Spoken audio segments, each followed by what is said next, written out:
5 races to go in EUROCUP-3 2024. 5 points in it in the championship fight. This is getting fever pitch now. We're ready for the second race of the weekend at Motorland Aragon in the 6th round of the 2024 EUROCUP-3 championship. My oh my, is it going to be a splendiferous occasion. Jake Sanson here in the commentary box, ready to give you all of the play-by-play action lap after lap, 30 minutes plus the additional lap. Down on the circuit, ready to speak with us is Marietta Evans, who has been getting a proper crash course in EUROCUP-3 over the last 72 hours or so. It's pretty exciting in our world, isn't it?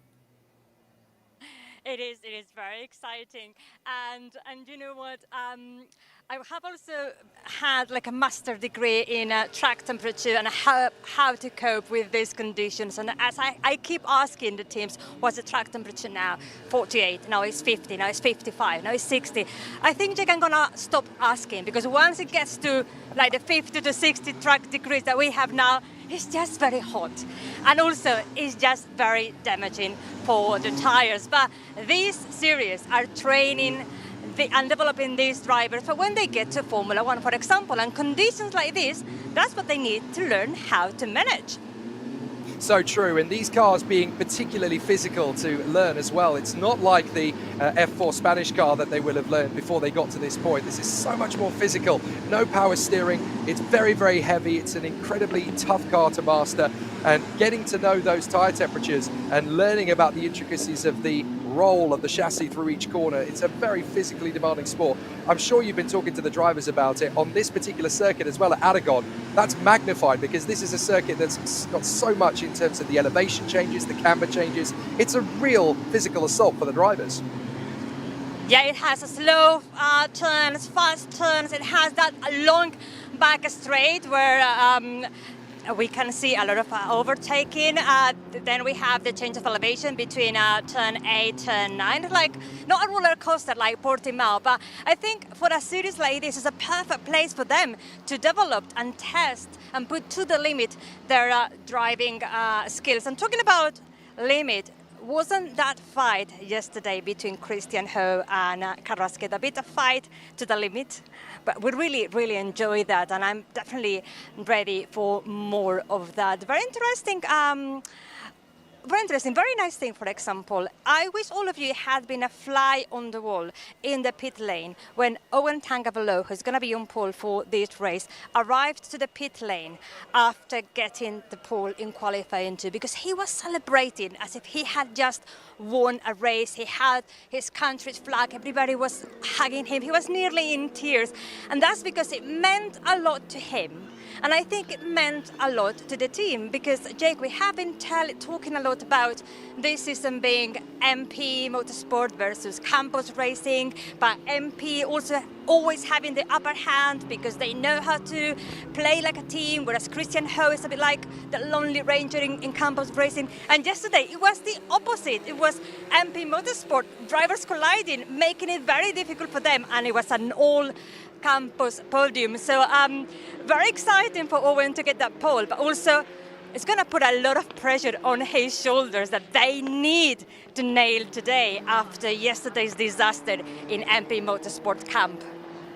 That's so true, Marietta. The psychology of a championship like this at FIDE Series level is so important. If you have a bad race with a team or as a driver individually, it can really change the face of the mindset of that operation over the course of a weekend. So for Owen Tangavelu to bounce back with a pole position now was critical. They needed to have a good win. They needed to have something come back to them after the difficulties of yesterday to shake it off, to just go, no, this is a fresh day. This is a new opportunity. We're going straight back in there and we're getting on with the title fight. Segreira and Ho are now separated by 5 points in the championship. Tangavelu and Del Pino are back on the front row of the grid. This is MP Motorsport saying, yesterday was ancient history. Today is a mystery, but it's also a present. We're going to take a full advantage of this with a great victory on the horizon. Marietta, I'm sure you're going to be down there to see what Owen Tangavelu has to say. Yes, let's see if we can get a quick word with him. Owen, sitting right now on the pole position, how are you feeling ahead of this race? Yeah, I'm feeling very good, and I hope I will score points this race. Thank you very much. Well, I think that is a wise answer. That after what happened today, yes, victory would be amazing. Podium would be also very good. But what they need to do is they need to avoid yesterday's disaster and think about the championship, and whatever happens, try to get as many points as possible. Let's see now. We can have a quick word with Bruno Del Pino as well, who, as you mentioned, is starting from the second row next to his teammate. Obviously, that is the moment when he's also trying to get, cool, concentrated, collected, calm. So Bruno Del I Pino think doesn't look like we won't have, yes, no, but you can understand that this race means so much for them. This is like the day of redemption for MP Motorsport. So with that, I think, day of redemption for MP Motorsport is a good way of describing what they need to achieve today. I'm going to throw back to you, Jake, before they kick us out from the grid, because what is going to be a very exciting race here in EUROCUP-3 is about to begin. Amazing job once again, Marietta. Thank you so much. Fascinating to hear Owen Tangavelu going into the race. Very conservative, not thinking too much about the victory. He was literally just thinking about, I just want to score points in this race. He's starting from pole position, so clearly they're trying to take this one lap at a time as a team. So fascinating that they're not really already eyes on the W. So fascinating to see. I think it's going to be a really interesting challenge for all of the contenders. So it will be an interesting dynamic into the first quarter, but we've seen already Tangavelu and Segreira tangling into turn one of race one yesterday, and now they've got a chance to get it right going into turn one. This man, Emmo Fittipaldi, the youngster within the team, fourth member of the MP squad, with a great chance to put himself onto the podium as well. Dario Cabanellas is in that mix of the top six as well. So a lot of great talent in this field. There's going to be a few drivers to climb their way up the ranks. So let's talk you through the starting grid. Owen Tangavelu and Bruno Del Pino on the front row of the grid. Javier Segreira lining up third. Fourth place is Christian Ho, the sole Ranger in the Campos Racing team, up in the top six. Dario Cabanellas and Emma Fittipaldi Jr. from Valentin Klus and Noah Lyle. Then it's Theo Jensen and Jessica Resquedo, race one winner yesterday. Jose Garcias and Hadrian David, the Frenchman for DXR. Then it is Michael Shin, the Korean, and Nicolas Solov, the Bulgarian Lion. Daniel Nogales and Gaspard Lagaye from Isaac Barashi, and the Brazilian driver Joao Dias. Then it's Georgi Jadavsky alongside Luciano Morano. Linus Hellberg is alongside the Kazakhstani Alexander Abkasava, Nick Jukes, the Canadian, and the Mexican Diego de la Torre. And then Pierre-Louis Chauvet back in the wheel of a single-seater car again, alongside Garrett Berry from Douai de Decker and Victoria Blochina. The last man in is Emil Hellberg. So 29 cars on the starting grid in EuroCup-3, the maximum that we have had so far this season. It is a full capacity grid in EuroCup-3. Almost as many cars on this grid as there are in FIA Formula 3. So a very tough mission indeed for these cars. For those who are wanting to know what the difference is between EuroCup-3 and the Formula Regional car, well, the short answer is a bit of bodywork. It is a completely different aerodynamics kit to what they have in the Formula Regional car. To the layman, it will look pretty similar because it still looks Formula. Hang on, Christian Ho is struggling to get away. Christian, oh, that could have been a very dramatic twist in this championship fight. Now, because he's got going before the back end of the field has overtaken him, he can take his position on the starting grid again. But that was a very close call indeed for the Singaporean.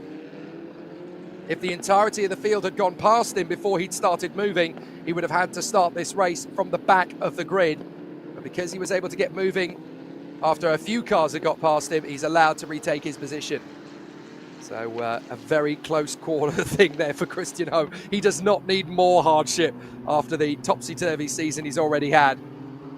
But as the championship stands at this point, there's 5 points between Javier Segreira and Christian Ho. Segreira taking his first DNF yesterday with that first quarter collision with his teammate Owen Tangavelu, who also retired, also picking up his first DNF of the season at a time when they really couldn't have asked for a worse situation. There's 41 points between the top four drivers in this championship.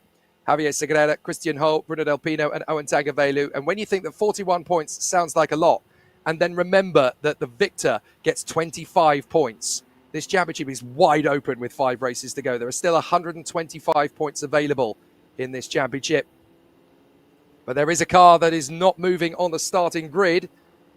So need to see who that is that's being recovered. There's actually damage to the front wheel by the look of it. So someone's actually broken their front suspension on the starting grid. Is that Douwe de Decker? I think that's Douwe de Decker. And there's a puncture for one of the Cram cars.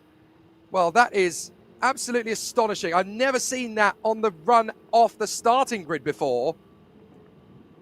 So there has been contact before they've even started the race. And it's Douwe de Decker out on the spot by the look of it. And he's been clouted there by somebody else coming through. I think we're going to have to try and figure out who it is that's no longer circulating. But that is a very embarrassing end to the race for two drivers there before they've even made it round to the starting grid after the formation lap. I was so busy looking at the driver's standings there that I hadn't really clocked that one on time. I do apologise, everybody. But a very bizarre incident that sees, I'm fairly sure, two drivers out of... Yes, it is two drivers out of the race. So Douwe de Decker clambers out, and it's Pierre-Louis Chauvet. That is bizarre. The F3 Asian champion from a couple of years ago, Pierre-Louis Chauvet, out of the race before it's even started. What on earth has happened? So we're going to see a replay of it. Let's look in the background. Car doesn't move. Car stops in the middle of the road. That's what happened. So Douwe de Decker has got launching, and he doesn't realise that Pierre-Louis Chauvet has moved and then stopped in the middle of the road. So that is one of the most bizarre incidents I have ever seen in a single-seater race. The start is delayed, and no surprise. Wow, that's baffling. Absolutely baffling that that could happen. I mean, it's one thing to have an accident when you're under race conditions. There's even an argument to suggest that it's not a huge surprise to see an accident under safety car conditions at feeder series level because they're still learning the process. But as they're getting off the grid for a formation lap, that's the most bizarre thing I've seen for quite some time. And before anybody along the line of the guy called Charles on the stream says classic EuroCup-3, don't be so silly. This is a very rare situation for any single-seater championship. So the yellow flags are out as the start is delayed, and that is basically to allow the recovery crew to attend to Pierre-Louis Chauvet's car. Pierre-Louis Chauvet gets out of the car, unable to believe what has happened. To be fair to him, he's actually made it quite far around the lap. Look, he's at the brick wall, so he's got halfway round the course, trying to get back to the pits before he's realised, yeah, the car's just going to be too damaged. So we can't make that work. But unfortunately, because of the position of the car, they have to delay the start because his car is out of position. So this is a difficult situation. And one of the problems that Buzzstar points out is that now they will overcook, which of course is slang term for the engines overheating. There is a potential possibility of that. And that's why Race Control have said engines off. They have told the drivers to switch the engines off so that that doesn't happen. Well called, Buster.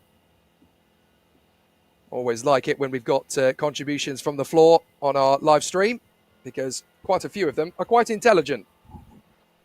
So there is the recovery crew going to attend to Pierre-Louis Chauvet's car in one of the most bizarre incidents I have ever seen in a single-seater start.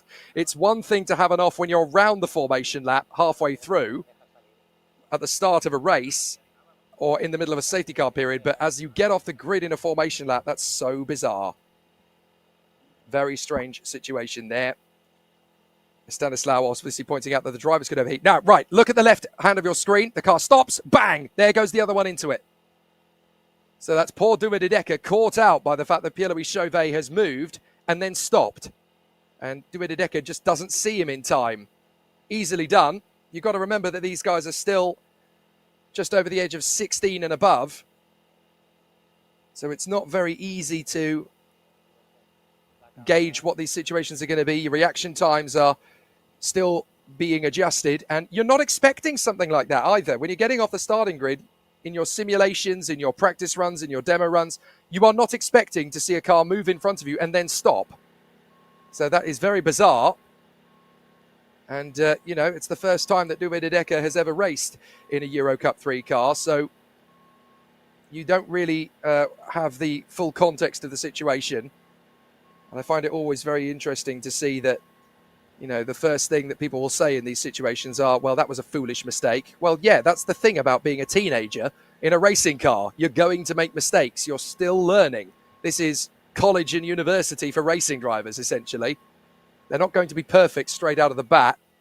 You know, people are talking endlessly about Andrea Kimi Antonelli as the next big prodigy in Formula One. He hasn't had a particularly perfect Formula 2 season, has he? So, you know, those who want to be overly critical, perhaps winding the neck in might actually work out in your favour. So the start is delayed then for a rather obscure and bizarre incident between Pierre-Louis Chauvet and Douwe de Decker as they were leaving the start-finish line on the beginning of the formation lap. Pierre-Louis Chauvet moved away and then had to brake. I'm not entirely sure what the reason for the braking was, but he knows more than we do, of course, being sat in the car. Something could well have failed on the car. There could have been something that obstructing his way that we couldn't see. Or with yellow flags waving at the side, you know, it's hard to know sometimes whether you've got to wait to let everybody go off. So it's an interesting situation. And poor Douwe de Decker, who was only in his second ever EUROCUP-3 start, wasn't able to react in time to the fact that there was a stationary car in front of him off the grid. It's split-second stuff, this, and it's very difficult to judge. So the cars are back in their positions on the starting grid. Joshua Wilson predicting that they could go around one more time before we start racing. That's probably a fairly logical decision from the officials if they were to do that, Josh. So I'd say I'd agree with you on that one, based largely on the fact that although it's a hot day today, it's not as hot as it was yesterday afternoon. The engines have been switched off, of course, so they're not running idle on the grid. So they will need another lap just to get themselves back up to speed and up to temperature again. So that's pretty wise, Josh. I would probably agree with you on that one. It's certainly needed if they haven't already discussed it, but these guys are not on their first rodeo, so I'm fairly sure they will have the situation. Now, Buzzstar makes a very good point. Will they have fuel for one more formation lap plus 30 minutes? That's actually a really intelligent question because the drivers and the teams do have to make a certain calculation for how much fuel they actually put into the car. The reason that the races are 30 minutes plus one lap is that in theory, these cars could actually go about 45 minutes or so on a full fuel tank. So you have to give them a little bit more fuel than the minimum race time would allow to give permission for things like an aborted start, a different lap. They also have to make allowances for the fact that there could be a safety car in the middle of the race as well. And obviously, when you're running under safety car, that will also give you a little bit less full throttle acceleration fuel. So you use less fuel behind the safety car than you would at full racing speeds. What the officials can also do, as has been suggested by Stanislaw, is that they can take a couple of minutes off the race to keep it running to as close to full distance as possible, but take a few minutes off to compensate for the fact that we've had an additional formation lap to aid the fuel. So that's actually a really important point. It's a difficult situation to get right, but there is a gauntlet. There is a gauntlet that they have to run, and they have to keep it very, very tight to make sure that they don't run out of fuel. So it's a very interesting situation that they have to get. There is a fine line to make sure you've got enough fuel in the car to cope with it. But the wiser engineer will probably put a lap or two more fuel in the car just to compensate for it, because the last thing you want is to be running the gauntlet and then halfway around the final lap, you run out of juice for the car to go around. Stanislaw was absolutely right. Dario Cabanellas' helmet is awesome. I have to say, a lot of the helmet designs in EuroCup-3 are pretty exceptional. They've done a fantastic job. Interesting quote from Paulina Valls on the stream. It says, this category has almost a safety car guaranteed. Very good use of the word almost, because I can count at least 3 races this year where we have literally gone from lights to flag without a safety car. So it's almost guaranteed, which is a very good use of the word almost, because we have had some exceptional races in EuroCup-3 this year that haven't run at all with a safety car. So the contenders just getting themselves geared up. The lights on the starting gantry, by the way, are the amount of minutes until we start racing again. So all 5 of those lights come on when there are 5 minutes to go till we are due to start. Then obviously with 4 minutes to go, one of those lights goes out. With 3 minutes to go, the second goes out, and so on and so on. And that gives us an indication as to how long it's going to be till we get started again. Poor Pierre-Louis Chauvet probably getting a nosebleed at the fact that I'm back in a single-seater again. Well, this is an opportunity. I'm going to take it. He's been coaching for most of the last 18 months, and then he gets a chance to get behind the wheel, and it's taken away from him in a rather bizarre and clumsy incident on the start of this race. But once again, it's a racing incident, or I should say it's a operational incident, because we weren't under racing conditions. And poor Douwe de Decker out of the race as well. And he'll be feeling bitterly disappointed about that, because from his point of view, this was a great opportunity to get himself behind the wheel of a EUROCUP-3 car for the first time. The 1 minute board has gone up, so we will go around for another formation lap. Charles Gower-Dunn makes a very good point. How would it feel to get so dialed in and ready to drive, then having to wait? It must be so stressful at the front of the field. You don't know the half of it, Charles. You've got a very good guess as to be empathetic with the drivers at the front. But yes, it is really, really difficult. Let's go through the starting grid again then. Owen Tangavelu and Bruno Del Pino on the front of the grid, from Javier Segrera and Christian Ho, Dario Cabanelas and Emo Fittipaldi Jr. Then Valentin Klus and Noah Lyle, Theodor Jensen and Jesse Carrasquedo, who won the opening race yesterday. Jose Garfias and the Frenchman, Hadrian David, back behind the wheel of a single-seater again. Michael Shin, the ever-improving Korean, alongside the Bulgarian Lion Nicolas Solov, Dan Nogales and Gaspard Lagaye, along with Isaac Barashi of Great Britain and Joao Diaz of Brazil. Georgi Jaravsky and Luciano Morano on the row 10, then Linus Hellberg and Alex Abkasava. Nick Jilks is alongside Diego de la Torre. Pierre-Louis Chauvet out of the race now. Garrett Berry in 26th. Douwe de Decker also out. And then Victoria Blokina and Emil Hellberg will finish off the grid. So the contenders moving their way around the circuit again for a second formation lap. Again, those steely-eyed engineers who anticipated this will not be feeling quite as stressed as those who are running the gauntlet a little bit. But if there is a safety car or two, then that gauntlet is going to be less likely to be drunk from.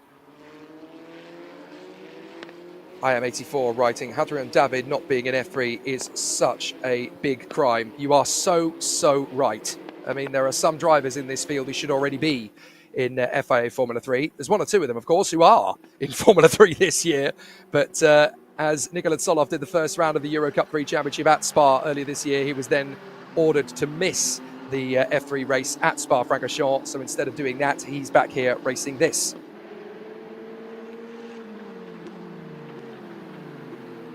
So it'll be fascinating to see how it all continues on the way through. But yes, Hadrian David definitely deserves a shot in FIA Formula 3. I've been watching him for several years now through his karting days in his native France and through the single-seater ladders of F4.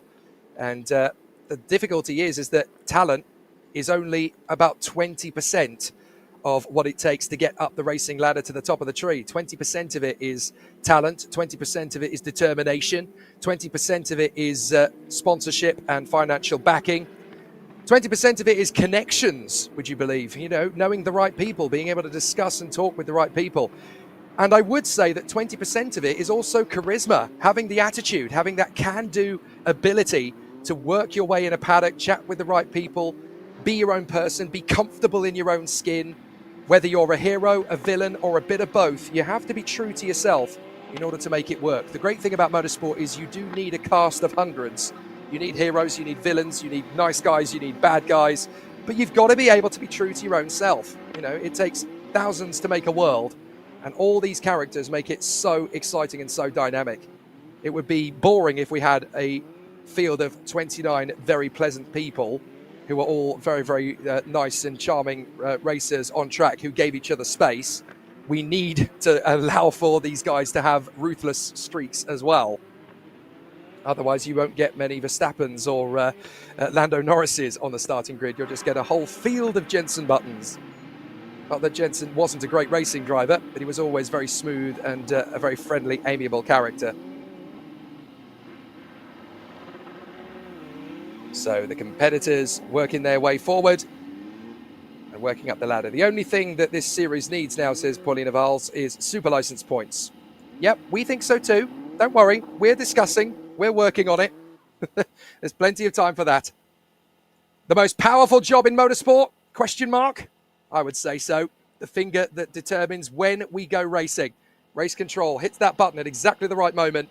It's going to be a really exciting situation for the drivers. They are in position at the starting line, and now we're ready to go racing, hopefully this time without a hitch, for EUROCUP-3's second race of the weekend at Motorland Aragon. Lights out, let's race at Aragon! And it's a perfect start for Owen Tangavelu. We've got a stall on the grid by the look of it, as a slow-moving car gets out of the way of the path of them, but it's 1, 2, 3 for MP as we assumed it would be. Christian Ho has not been able to split them so far, but as they work their way through the first couple of corners, it's game on for Tangavelu and Bruno Del Pino. Segurera hangs back in third position. There's going to be no team orders because all three of these drivers are in the fight for the championship. They all want to be on the top step of the podium in this one, so expect great racing between the three of them. Ho in fourth, then Fittipaldi, Lyle, Cabanillas, Garcias and Theodor Jensen. So a terrific start as everybody works their way forward. Excellent launch from Owen Tangavelu, making sure that Bruno Del Pino couldn't get through in the first corner. So it's Vietnam ahead of the two Spaniards as they work their way down the carousel, through the left. Lots of curb for Tangavelu to correct the car as it goes through on acceleration. Emo Fittipaldi making a good start, up into fifth position, the Brazilian. Based these days, of course, as he is in the United States of America. Run wide for Owen Tangavelu in the hope that Bruno Del Pino isn't going to slam dunk it up the inside as they go past the brick wall. But so far, so good. Whoops, bit of a run wide there for one of the MPs. I think that might have been... I was trying to see who that was that ran wide. I think that might actually have been... I'm trying to figure out who in the field that would have been. Cabanillas, potentially, who's lost a lot of positions. So Cabanillas has come back onto the circuit and has missed the timing loop. So Cabanillas has actually fallen off the... Oh, big run wide further back as someone goes completely off on the gravel and across the grass and bounces up in the air. As back at the front, we've got a duel. Del Pino wants to take on his teammate Tangavelu, and he's going side by side with him. Well, that didn't take long. We're getting straight into the race battle. We're going up the crest. And this is now a proper race as Tangavelu tries to chop across on Bruno Del Pino and break the toe. They come across the line at the end of the first lap, and it's 1, 2 and 3. Yellow flags further back. Looks as though we've had an incident from a couple of drivers.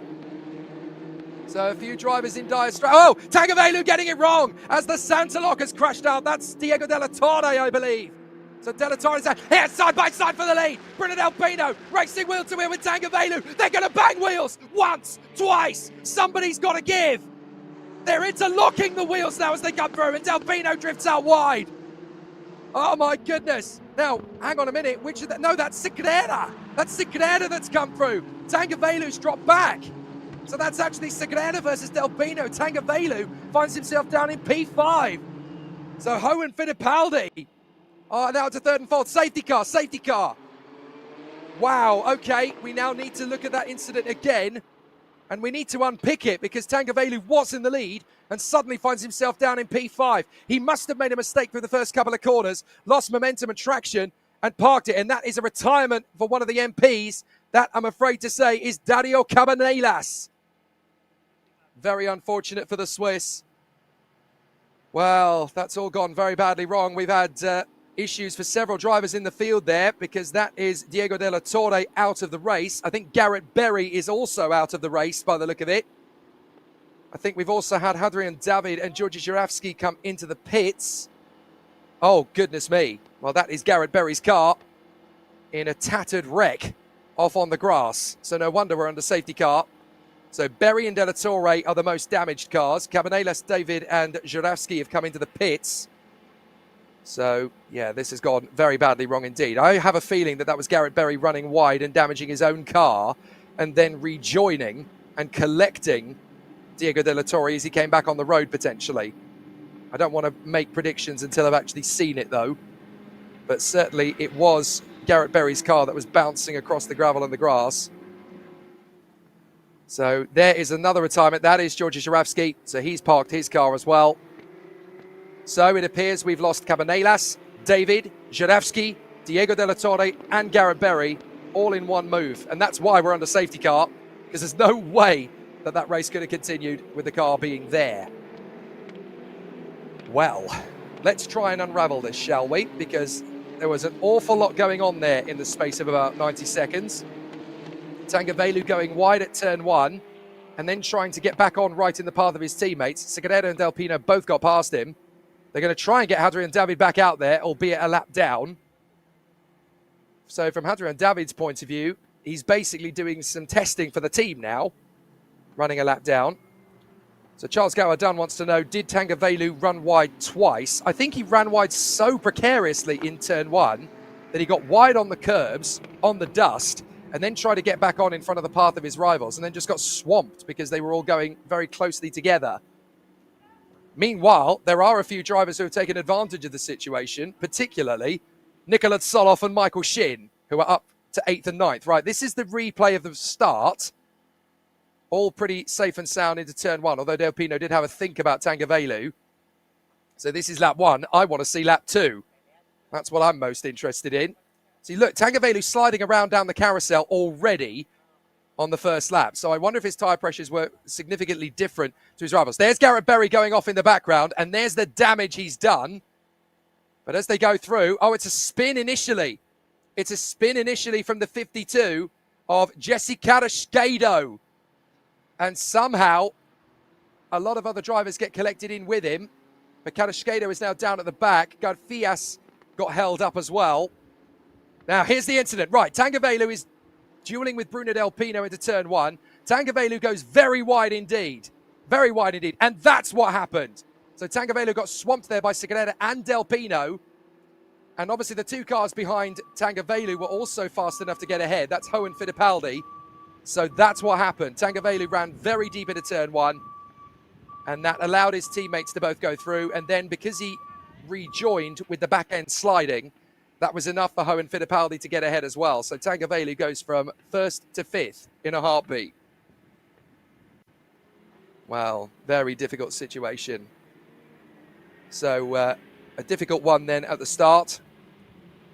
And it now means that the order is like this. Javier Segurera, championship leader, is in the lead of this race. Bruno Del Pino is in 2nd. Christian Ho is in 3rd. Emma Fittipaldi with a chance of a podium in 4th position ahead of Owen Tangavelu, the pole man. Noah Lyle doing a good job so far, up in P6. Theodor Jensen is in 7th place. The Bulgarian Lion, Nikola Tsoloff, is in 8th position now, having dodged all that. Michael Shin is in 9th. 10th is Isaac Barashi. Then it's Gaspar Lagaye, Linus Hellberg, Valentin Klus and Luciano Morano. Alex Abkasava in 15th from Joao Diaz, Daniel Nogales, Nick Jilks, Emil Hellberg. Victoria Blochina is 20th. Then Jessica Carrasquedo, Jose Garfias and Hadrian David. And that is literally it. 23 of the original 29 starters are not in the race anymore. Oh, sorry, 23 of the 29 starters are in the race, I should say, but 6 of them have gone. Dario Cabanelas, Georgi Zhiravsky, Diego Della Torre, Garrett Berry, and then before we even got the race officially started, Pierre-Louis Chauvet and David Decker. So it's a very interesting situation then to see how it's all progressed. So Segurera, Del Pino, Ho, Fittipaldi, and Tangavelu ahead of Noah Lyle, Theodor Jensen, Nikola Tsoloff, Michael Shin, and Isaac Barashi. Those are the 10 that are likely to score championship points. Now, for Christian Ho, he could really do with getting ahead of Del Pino on the restart. Here's the incident again. Tangavelu on the right. He drifts wide defending Del Pino. Both of them actually went wide. And look, Tangavelu right in front of Del Pino. Tank slaps the car, loses momentum. Segurera drives right round the outside of both of them. So Del Pino was determined there he wasn't going to concede to Segurera. They banged wheels twice as they went wheel to wheel. If ever you needed any indication that there's no team orders at all in single-seater feeder series racing, there was it, right there. So there might be team orders in Formula One. There certainly isn't in EuroCup-3. It's every driver for themselves.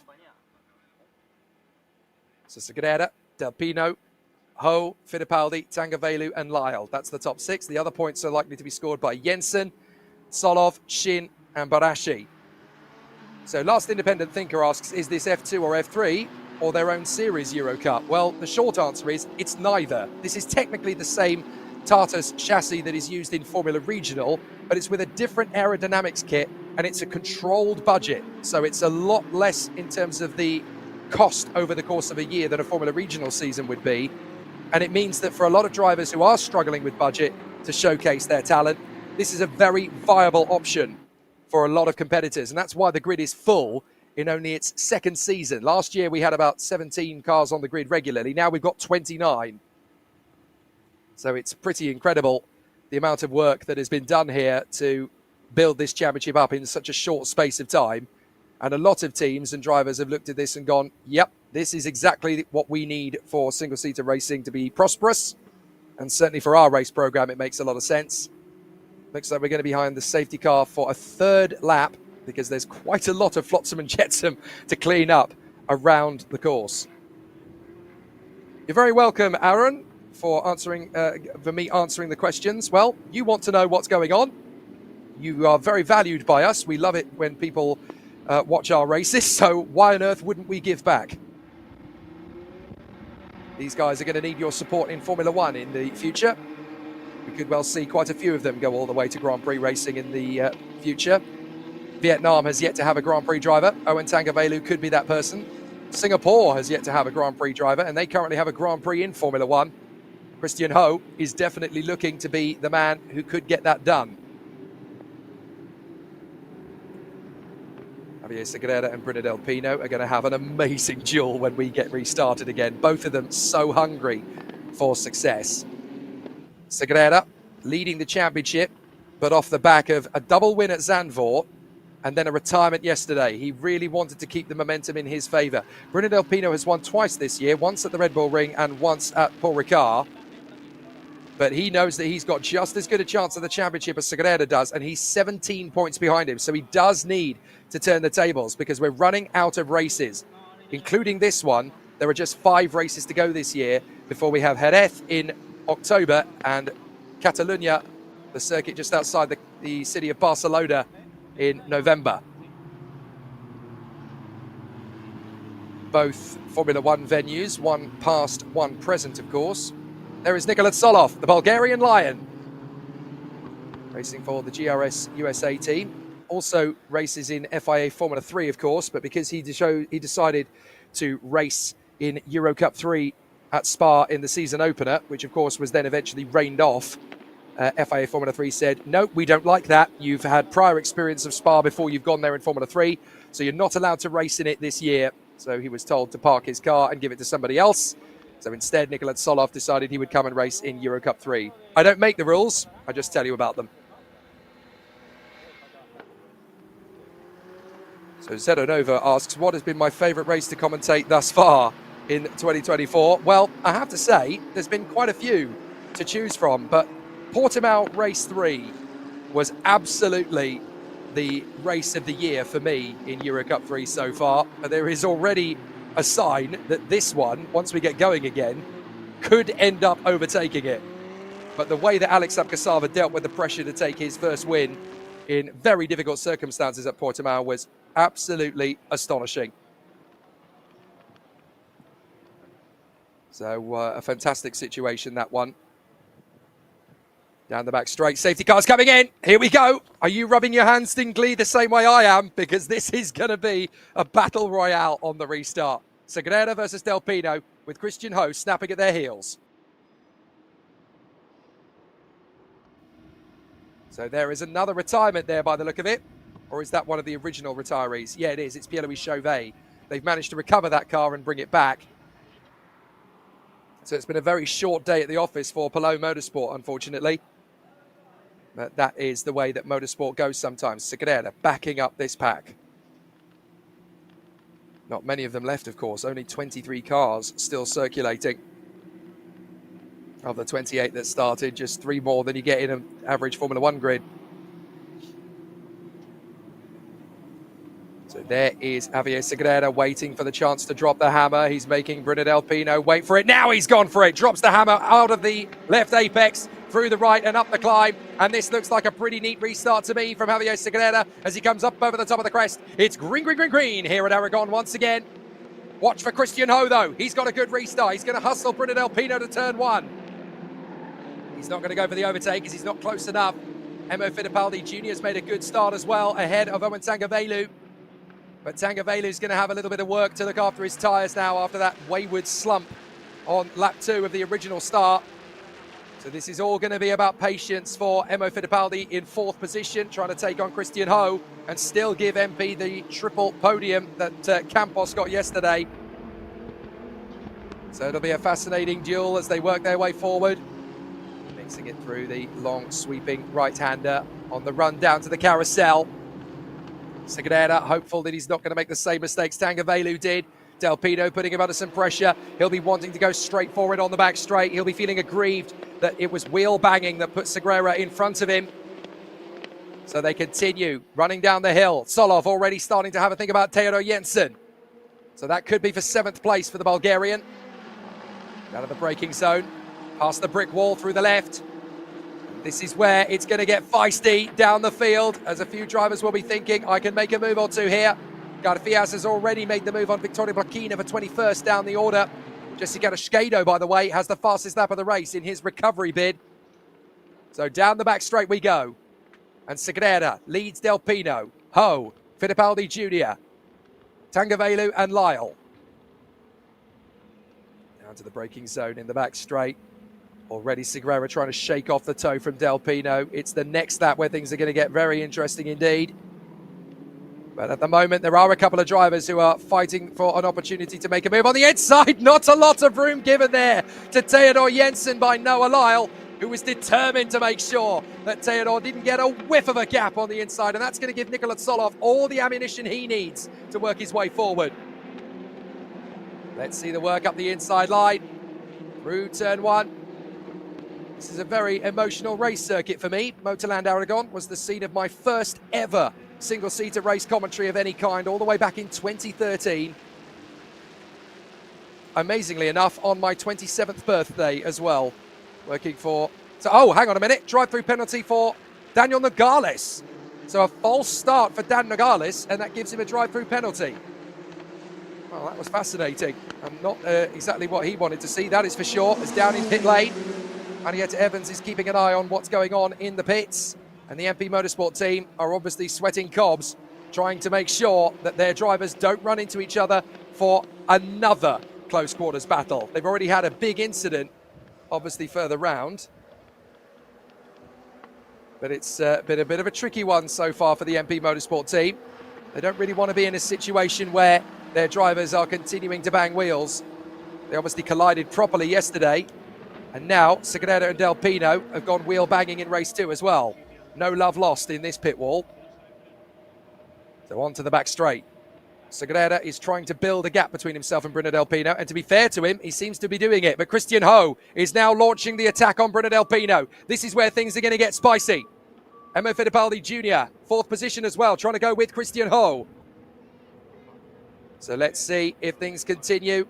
Up in the front end of the field, we're going to have a battle here between two cars up to the first corner. That's Luciano Morano, I think, going wheel to wheel. And further back, we've got one of the Santalocks. I think that's Garfias trying to dive in up the inside and get through on the DXR of Helberg, which indeed he has done. No, that's Gaspard Lagaye. My apologies. So Lagaye having a bit of an interesting run.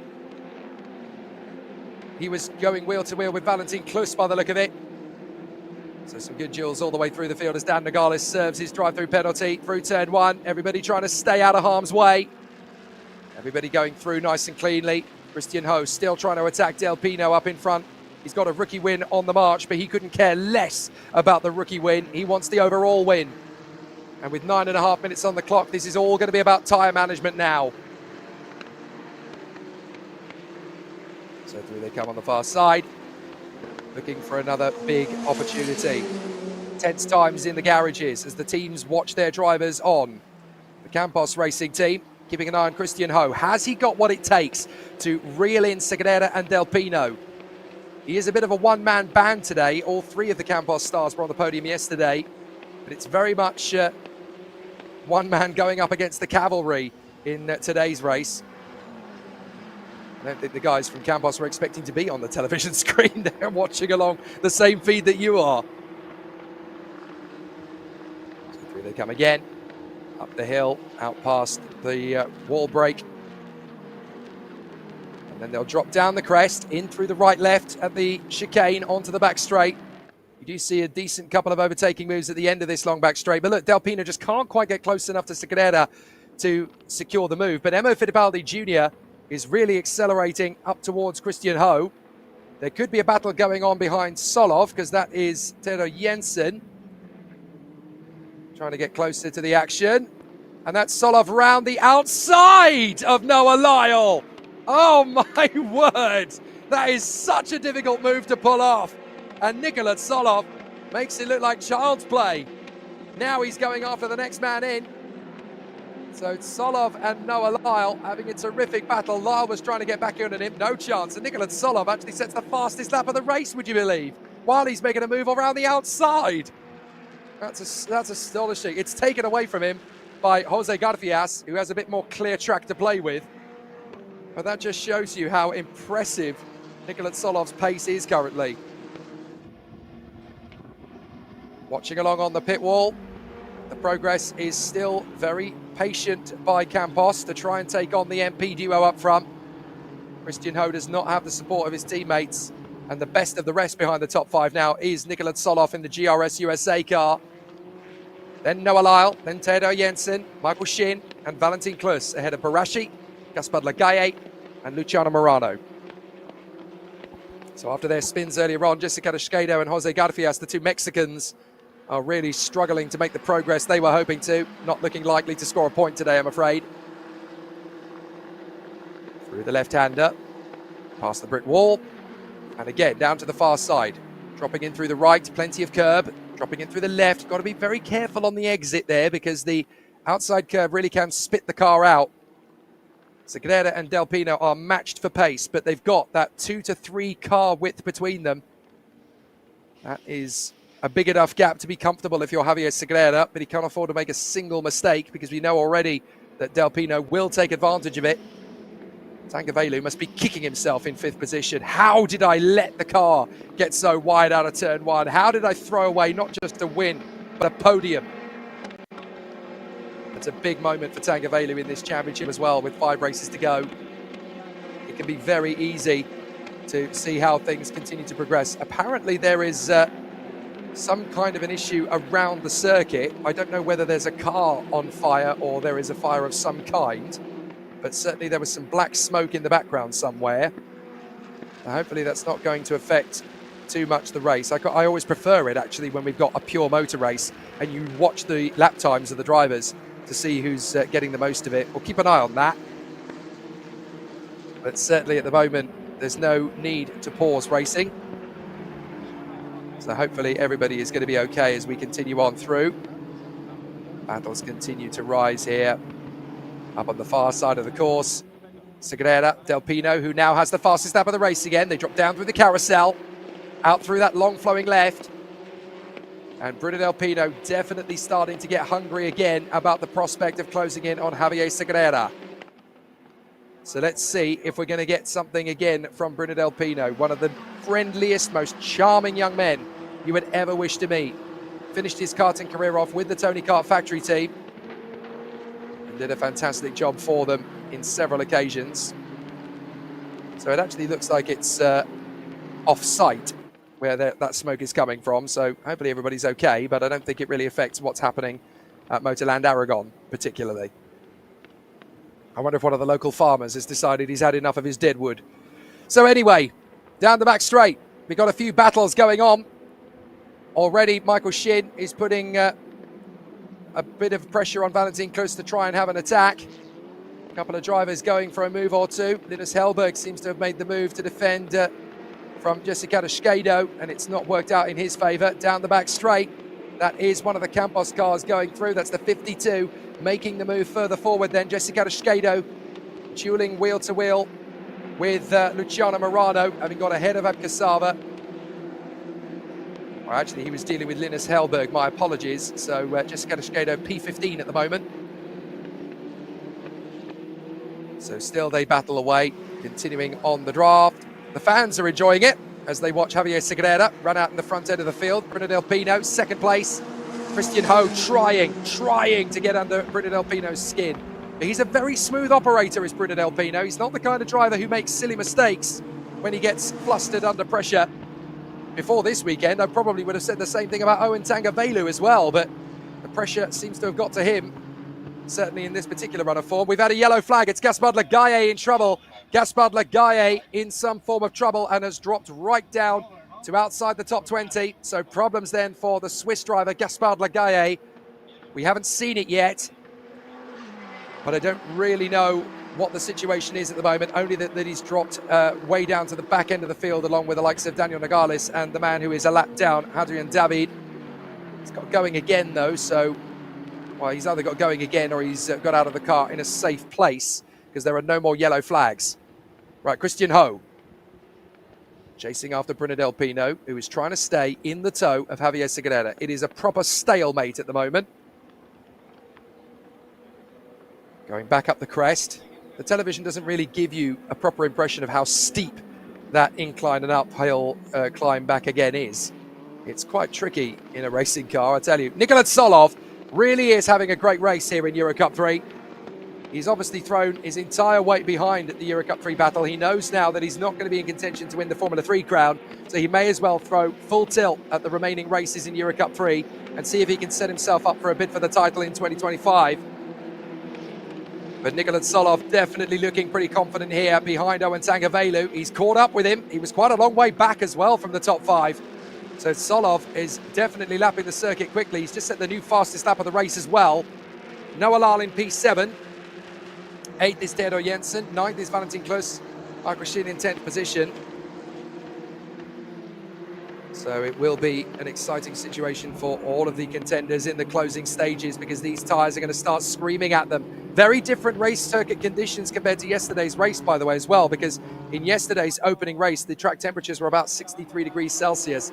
This morning, they're only about 43 degrees Celsius. 20 degrees is quite a significant difference. So certain drivers who were coping well yesterday may not cope so well today, and vice versa. Now we're going to see a replay of something.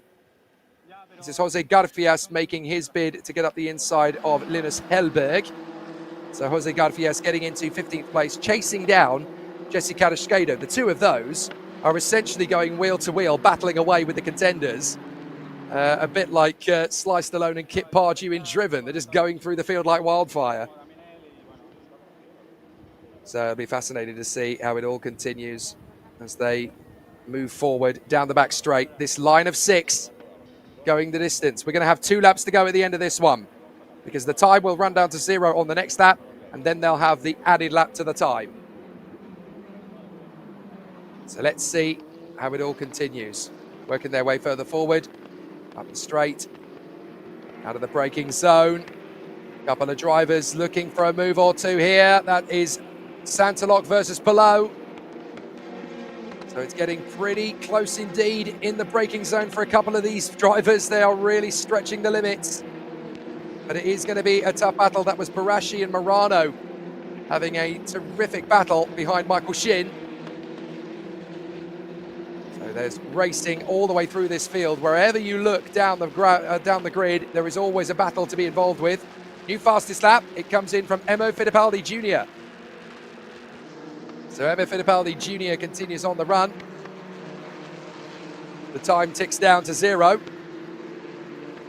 It's interesting how much debate there is about Nikola Tsolov being in EuroCup-3 this weekend and why Formula 3 felt the need, the FIA felt the need to ban him from Formula 3 when he'd done a round at Spa early this year. The technical reason for that, as far as I understand, is that because he'd raced at Spa before Formula 3 went there, it's dubbed as extra experience of the circuit compared to the other drivers.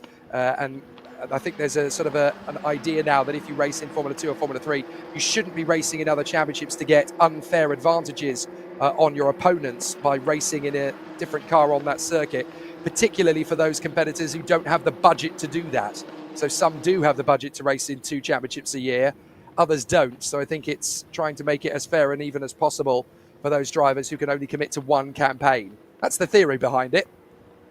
And certainly for us, it gives us an opportunity to see Nikola Tsolov trying to take on the top 5. But it is pretty stalemate here at Aragon. The next round of the championship at Jerez, if he's there in October, he's going to have to do a lot of hard work to get up amongst these guys.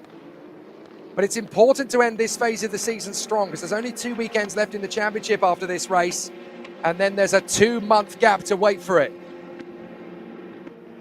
So up over the top of the crest comes Javier Segurera to begin the final lap. So Bruno Del Pino is trying his best to keep with Segurera, but in the form that Javier Segurera is in, when he's not being driven into by his teammates, he has a chance, and that is unfortunately another problem, this time for Luciano Morano. So Morano has had an incident going into the final lap. That actually looks like he's gone deep there midway round the course. I can't quite make out where on the track he is. Oh, it's in the hairpin. Whoa, that didn't go well. Isaac Barashi with a damaged and broken car. And I'm afraid game over as well for Luciano Morano. They came into contact, and that's very much game over for both of them, because there's no way that Isaac Barashi is going to finish this race with a car that badly damaged. This race is only going to have 20 cars on the leading lap. Make that 19. I know that is Isaac Barashi, but that's a real problem because that's happened on the way to the pit lane. This race is going to finish on a safety car, surely. There's no way they're going to be able to let that run because Isaac Barashi's car is stationary on the final corner, which is a very fast turn. So I've got a feeling this race is about to go safety car, and that's how it will finish, unless Isaac Barashi can get that car moving, but they are approaching the scene of it. So certainly as far as the race is concerned, Javier Segrera is going to take the victory in front of Bruno Del Pino, with Christian Ho in third position from Fittipaldi Jr., Owen Tangavelu and Nicolas Soloff. They're not going to be able to overtake each other because the yellow flags are going to be out on this part of the course minimum. I think they're going to try and finish the race without the need of the safety car. But the drivers have got to be aware that there's a stationary car right in front of them. Oh, that's running the gauntlet really for me. But Javier Segrera is going to come through to take the victory. Javier Segrera wins again in EuroCup-3, his fourth race win of the season. An absolutely spectacular performance from Segrera in the end. He bounces back from the disappointment of yesterday in fantastic style. That is absolutely brilliant from Segrera. An excellent end to a difficult race weekend where his championship lead was cut down dramatically. But now he has worked his way further forward to take another brilliant victory. He cruises around with Bruno Del Pino. Hopefully that's amicable. It's not quite an MP Motorsport clean sweep, though, because Christian Ho will take the rookie victory and third overall. And that means that in the championship fight, there is going to be a bit of a gap opened up again between Segrera and Christian Ho, and the gap will be 15 points. Well, a fascinating situation then for all of the contenders. But there is Isaac Barashi, who I have to say is the luckiest man in Aragon. The car still on, you can hear the engine is on, but he clearly couldn't move it. And he was very lucky indeed that that stationary car did not get clouted by anybody. I suppose they felt that because it was well off the racing line, even though it was still on the track and it was the last lap anyway, they clearly felt that, well, he's off enough to the right on a left-hander that it won't be a problem. But if that was Formula One, I don't think that decision would have been taken. So Javier Segrera takes the victory from Bruno Del Pino with Christian Ho in third place. And that means there's 15 points now between the top two drivers in the championship, with just 100 points available in this year's EuroCup-3 title fight. It's getting nail-biting stuff now. And it's really going to be an exciting conclusion to this season. Can Javier Segrera finish the job and become EuroCup-3 champion? Or what will Christian Ho deliver in response next time out at Jerez de la Frontera, one of my favourite circuits in Europe? And that, of course, will take place on the 4th to the 6th of October, supported by the F4 Spanish Championship.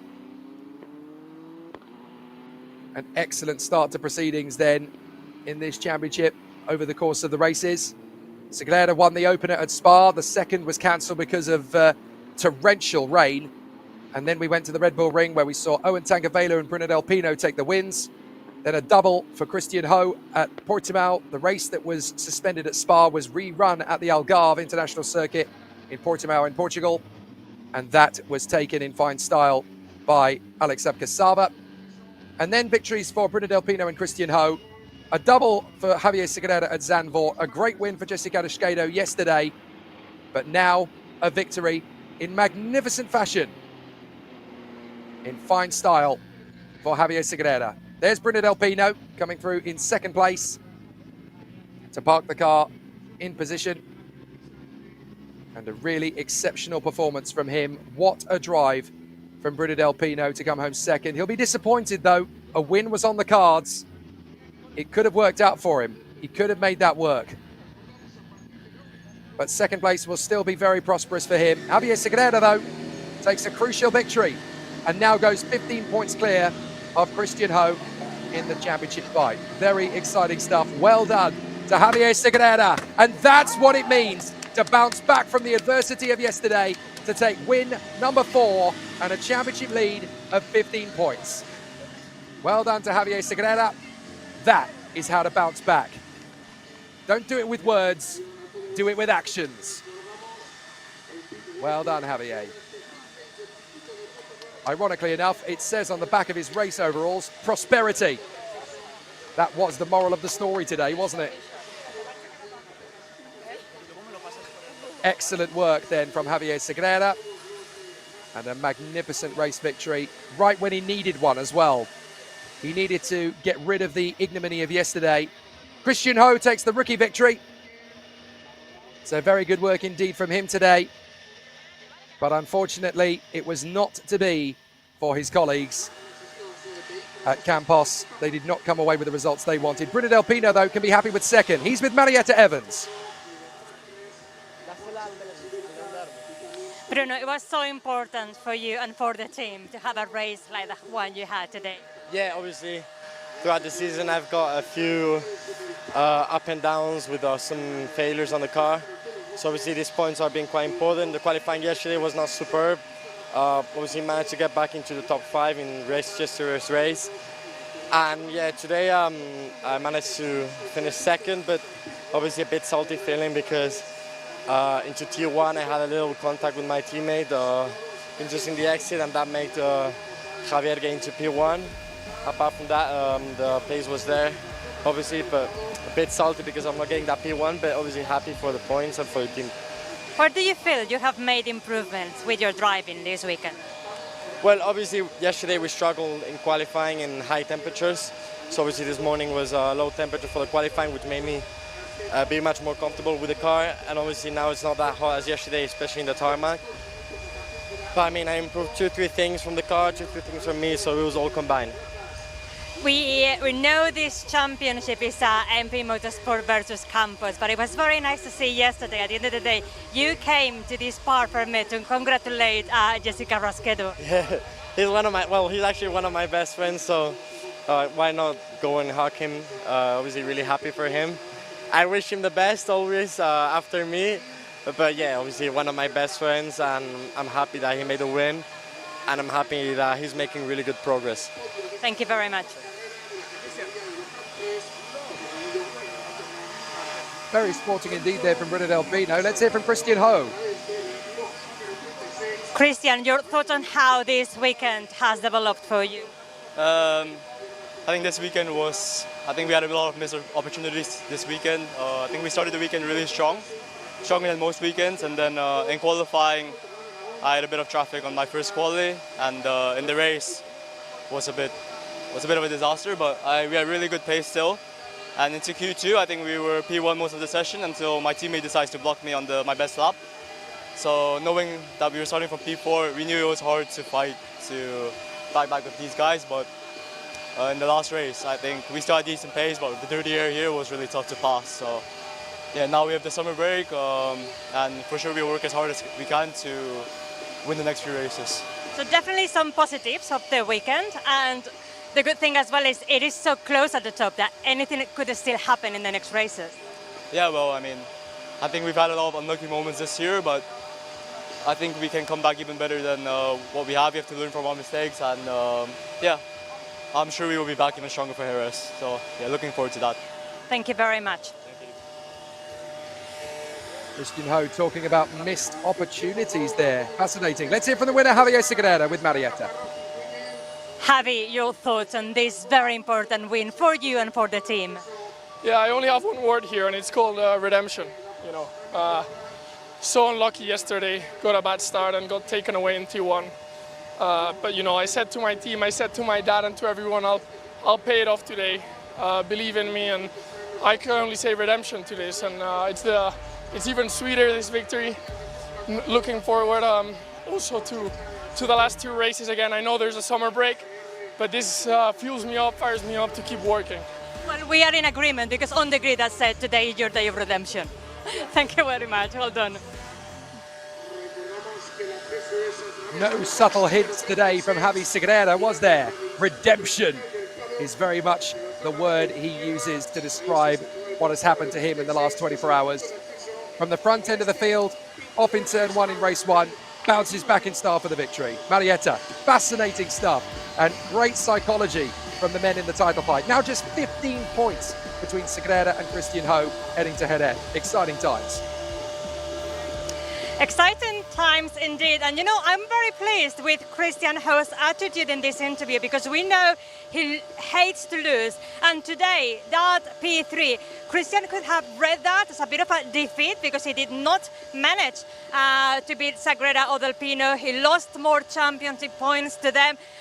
However, he was still able to find some positives from this week and also look at the wider picture. I mean, if they were still 5 points of difference between them before this race in the standings, anything could still happen in the next races. Yeah, it's very true. With 4 races to go, we still have 100 points on the table. Fascinating that Christian Ho had no hesitation in throwing his teammate under the bus in saying, you know, I would have been pole had it not been for him blocking me. Shows you how competitive they are at this point of the year. They will leave nothing on the table and they are going full guns blazing the remaining 4 races of the season. What do you think we can expect to see at Jerez, Marietta? I think there's going to be a lot of intense battles next time out after the summer break. I think things are a bit more leveled up now between the Campos versus MP Motorsport. We have seen more Campos drivers challenging the MP Motorsport drivers this weekend. I think Christian is going to be less alone moving forward. I think also lessons have been learned in MP Motorsport this weekend. I wish I had been a fly on the wall yesterday when they had the briefing after the meeting. And you know what, I'm most of the times wrong, but when I was on the grid, if you all remember, I described this race as the day of redemption for MP Motorsport. So I was quite happy that that's exactly what Javier Sagrera said, that a word to describe this day of redemption. So, you know, I'm normally wrong, but I was right. It's always good when you're right, Marietta. You coined it perfectly. With 4 races to go, we've obviously got a Formula One venue coming up in the season finale as well at Catalonia. That's going to be a really difficult circuit for these guys to tame. We've got 4 races left. Anything can happen. I don't think we've even really reached the peak of how intense this championship's going to be. And once again, did you say Catalonia? Yes, indeed. Yeah, the Catalonia circuit in Barcelona. That's going to be a very tough race, pair of races at the end of the season. What a place to have a showdown. Yes, because in fact I was in Catalonia covering the Spanish Grand Prix for Formula One, and one of the things that everybody was talking is about how many upgrades the team had brought to Catalonia, because it's a racetrack that has a bit of absolutely everything. It's a racetrack used as a benchmark for drivers, for teams to test any upgrades, any new equipment, which means it is the perfect place for drivers in a feeder series to put their skills to the test in turns of all different conditions in a racetrack that has a bit of everything from a slow to fast turns. So that's going to be very important. At the end of the day, this series is for them to develop their racecraft and for us to enjoy. Very true, Marietta. And to the podium now. Enjoying, yeah, let's see it. Your national anthem. Let's enjoy the podium celebrations. Absolutely.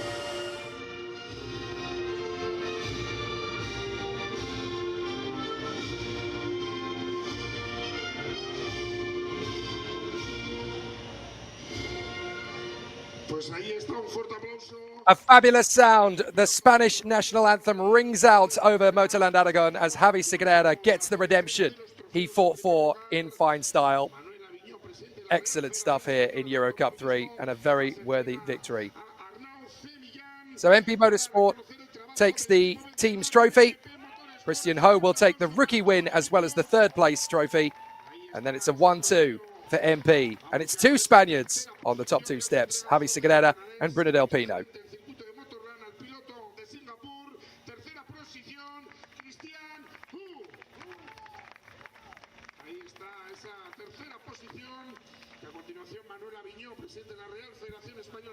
So we'll allow the drivers the chance to celebrate on the podium. Marietta, very exciting to see that as the championship has progressed, we've seen a really neat battle between these two teams continue between MP and Campos. As you pointed out earlier, I think it's very important to reflect that these two teams are now very evenly matched. It was MP Motorsport all the way at the start of the year, but the hard work that Campos have done to level them is definitely coming through. This could be a proper head-to-head between the two teams now for the remaining 4 races.